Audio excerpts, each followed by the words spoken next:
গণতন্ত্র প্রতিষ্ঠার ক্ষেত্রে জামাতের সাথে বিএনপির কোনো দূরত্ব নেই বলে দাবি করেছেন দলটির স্থায়ী কমিটির সদস্য নজরুল ইসলাম খান। দলীয় চেয়ারপারসনের গুলশান কার্যালয়ে জাতীয়তাবাদী সমমনা জোটের সাথে বিএনপি লিয়াজোঁ কমিটির বৈঠক শেষে তিনি এ দাবি করেন।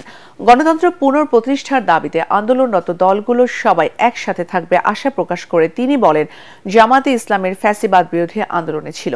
এই সময় গণতন্ত্র প্রতিষ্ঠা না হওয়া পর্যন্ত একসাথে আন্দোলনে থাকার অঙ্গীকার ব্যক্ত করেন সমমনা রাজনৈতিক দলের নেতারা।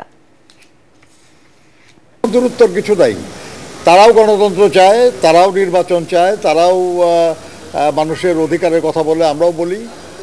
কিন্তু যদি কেউ কখনো বলে আর কি যে শুধু তারা দেশপ্রেমিক, তাহলে তো আমাদের কষ্ট লাগবেই।